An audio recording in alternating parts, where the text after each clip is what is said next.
Hello, and welcome to a Mind Matters podcast, presented by Light for Changes, where we talk about the who, what, where, why, and how we as a community can make positive changes. The win is up to all of us, and it starts with you. Before I start, let's get into a joyous mood with a question from the world of joy cards. The question is, what makes someone deserving of joy? Everyone is deserving of joy. I mean, even a death row convict is deserving of a last meal to enjoy. Joy is different for everyone, and rarely will each person agree on the terms of joy. Joy is a state of mind, a desired view on something. Even those who have committed heinous and atrocious acts deserve to see life with joy, which is statistically found in being given compassion and the ability to reflect, though often described more as repentance. The darkness described as joyless, almost evil, is a result of believing not all deserve to live with joy. Many put themselves in that category and deny themselves. Compassion lets people know they deserve to seek and feel joy in the unique form it takes for them. This is Season 3, Living with Joy, Episode 10, Consuming Joy in Moderation. Joy is a very intense emotion, one that is hard to forget. It is almost like an alternate reality. Pure joy is not felt every day, but in very special moments. The diversities of joy are what nestle in the day-to-day, alongside the negative feelings and the material world. Joy is what we are all chasing, though our idea of it is obscured. We seek to live in abundance of such an envious state. No person is spared from the quest, a world of conscious entities seeking the satisfaction, a never-ending cycle of experiences, contributing to the cosmic idea of what the meaning of life is.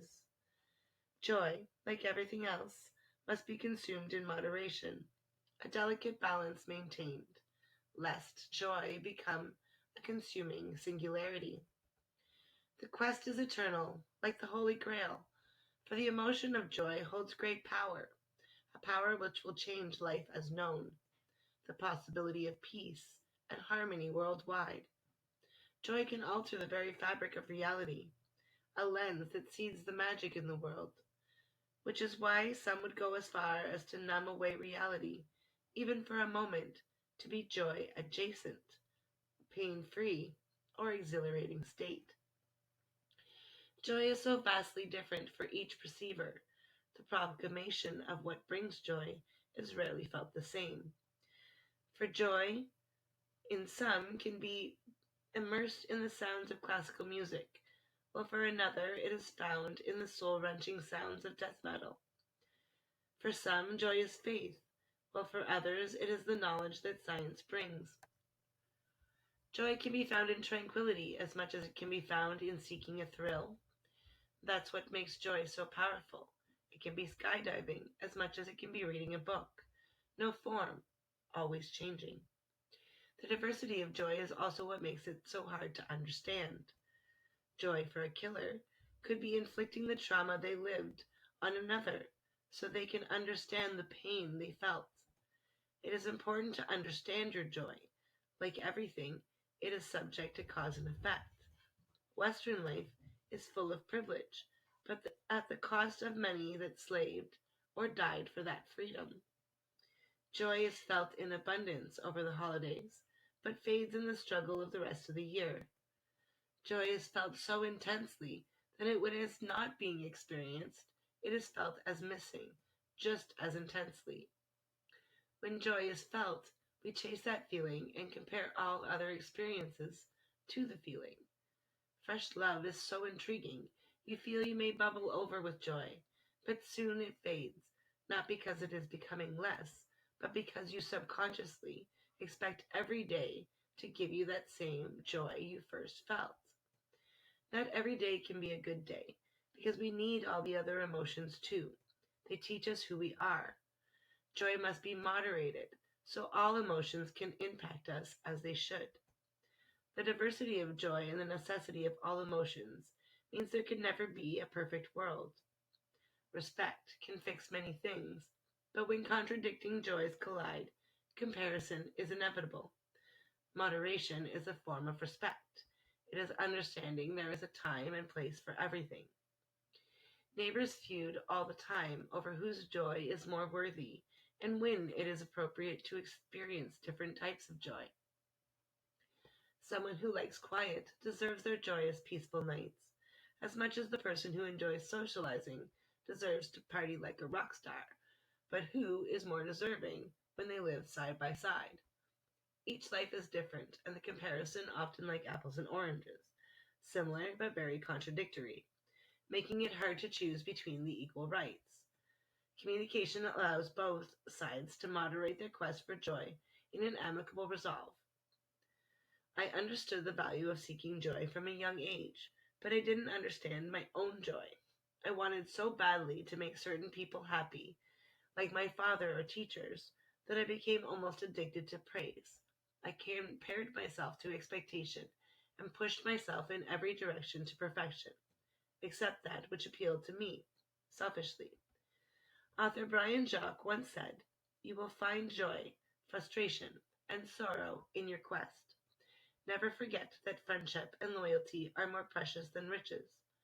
Happiness can be brief, but it knows no time in the land of dreams." Joy is yours to seek when you understand your quest will be full of powerful emotions that will cause everyone to react in ways that create lasting effects, where you must avoid comparing the joy you find along your journey to that of others. A life where joy is present in moderation can bring much satisfaction to the soul. The satisfaction felt when allowing yourself to engage with joy is so intoxicating, you'll do anything to feel the same feeling again. Joy is a pleasurable sensation created when the chemicals released by the brain into the body through the central nervous system. Chemicals like dopamine, progesterone, oxytocin, serotonin, and endorphins that feed you motivation, determination, pleasure, desire, feelings of acceptance, as well as inclusion, euphoria, pain relief, stress reduction, energy, function regulation, and so much more. There are many substances and activities that produce these chemical releases in the body. Some are healthy, some not so much, but all have the capability to become addictive. When you feel that joy is lacking from your life, you can seek help from a doctor with a prescription, but that is more of a band aid. Exercise, well rounded diet, sunshine, getting creative, socializing, massage, acupuncture, music, water submersion, chocolate, spices, sex, and laughter all produce these chemicals as well. Some people fall so deep into their thoughts, all they can do to feel free from them is to escape with numbing agents like alcohol, drugs, sex, materialism, beauty, games, movies, and even enhancers, because they give a larger dose of fake versions of these chemicals.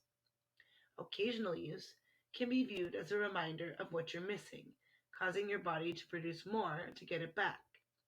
But regular use will make the body think it already has it and it will stop producing it on its own, making you dependent. These joy chemicals can be as addictive as negative thoughts can be enveloping, and we regulate by understanding what our feelings mean. There is a message in every emotion we feel, paired with life experienced memories and our ambitions for tomorrow. You can't always be joyous. There are bound to be aspects of life you don't agree with, that frustrate you, that make you think about your purpose in life. Moderating our emotions helps in understanding how to handle both poles of emotion. The concept of peace would not exist if war had not happened. As the adage goes, we had to learn from that pain to value peace and keep our greed in check. The fact that all humane efforts have not kept power in check is besides the point, but also reflective of the point. Thinking about what it means to feel teaches us who we are, what is important to us, what motivates us, what scares us, and what makes us comfortable.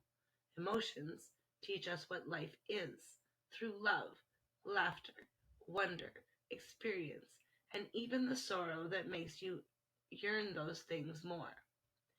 Try to feel them all and interact with them as they guide you to experience life so uniquely you fulfill your purpose of showing generations to come that life is worth living. Interacting with life lets you see joy in its many forms. Money can make you happy for a while, but you don't need to have it all and be the only one who gets to be happy. There is a bounty of joy to be shared by all, preferably equally, but a girl can dream, right? When you interact with despair, you find hope. When you interact with uncertainty, you find awareness.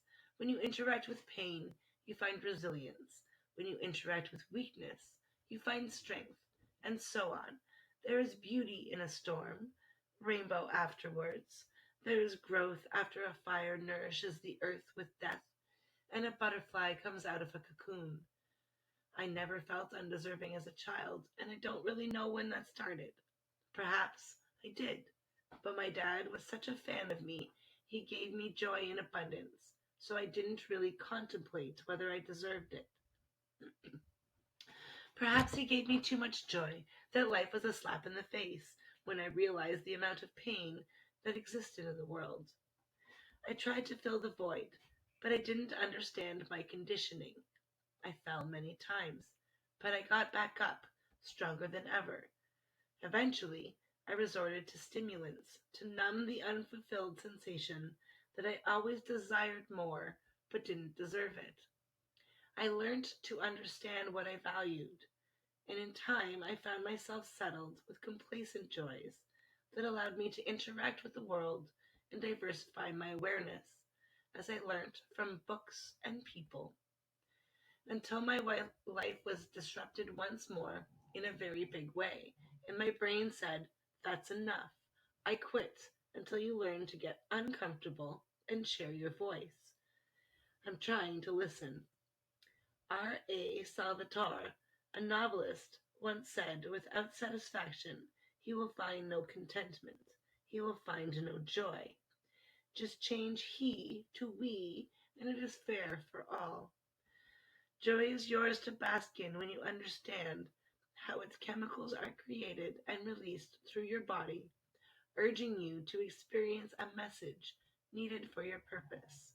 As life ebbs and flows and you interact with each stage that is the cycle of your life. The cycle of life is to live the quest, learning you are deserving of joy as a youth, keeping that knowledge unselfishly through trials and tribulations while you grow, so you are proven worthy of that joy and can revel in the joy you have consumed throughout life once you are a senior. We all deserve joy, just as we should all be humbled by sadness. Perhaps you feel you need to atone or serve penance for something, which you can achieve through reflection and displayed remorse. When you feel undeserving, perhaps do something for others so you can feel you have earned it. We have been conditioned to serve for millennia, conditioned to feel we owe our lives to the system for the privilege we have. It is no wonder so many think joy and self care is a selfish thing. It is not selfish to want to be happy. To be greedy and possessive is selfish. But to nourish self and share the resources is beneficially humane for all. It should make us happy to see others happy, not jealous. We should look at them and wonder how. The commandment that asks us not to covet is asking us to recognize our unique claim to joy so we know how to seek it for ourselves. Sometimes it takes a lifetime to discover what brings you joy. As you search, different levels of joy are found. Eventually, you will find the thing that tells you, "This is who I am. This is me happy." Many who have found their joy say when you find it, you'll know because life will seem easy, everything flowing as it should. When you find something that gives you a sense life is joyous, it can consume you if you are too focused on keeping it. If you find yourself chasing what you found, working hard to maintain, in time it will no longer bring you joy. It will shine light on the misery left in the wake of your obsession. When we are consumed with joy in singular form, we narrow our perspectives and miss the lessons, blocked from our view that were meant to lead us towards our purpose. Moderating emotions to avoid becoming stuck in a certain mindset is much like maintaining your diet. If you eat too much candy or processed foods, your body can't handle it all. The same goes for joy chemicals. It is best to consume a variety of high quality, nourishing sources of joy, like laughter, touch, music, dance, achievement, benevolence, and the like, over quick fixes that help you fit in or to be admired. However, these too can consume you, so you need to watch for signs you are doing yourself harm. Many who are benevolent in response to trauma suffer from altruistic surrender, often going without basic needs for months so they can give what little they have to others, ensuring they will never feel without as they once did. Consumed by the idea of being an unsung hero, they starve and whittle away. There are those with the same condition that may neglect their own family to fulfill the needs of others, expecting their understanding until realizing they are gone, moved on from desiring attention that never existed. I was so consumed by the concept of joy, I went on a quest to understand how to obtain it, foraging information from faithful minds, academic minds, and common minds alike. I tried so many occupations and involved myself in so many activities, I became a wealth of knowledge and resources. But I had not managed the feeling I was undeserving, so I removed myself every time things were going too well for me. My selfish desire to appease everyone around me meant I put others' needs before my own, limiting my ability to productively contribute when all was said and done and I was no longer needed. I still find myself consumed with the idea of spreading a message about emotional hygiene and struggle with knowing my voice deserves to be heard. But every day I learn more on how to achieve balance, experiencing less of the extreme highs and lows. Life is a cycle of joy and sorrow.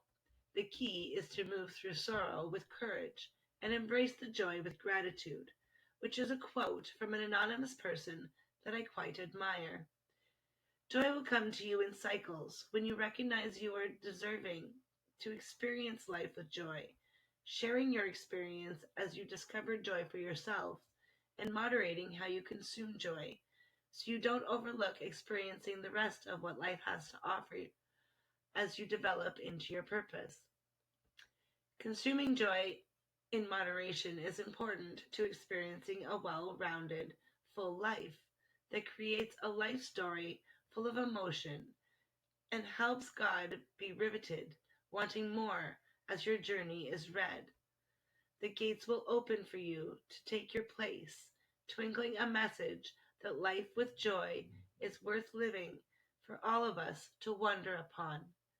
Consuming joy, or any emotion, is a quest that is satisfied in moderation as you cycle through the stages of life,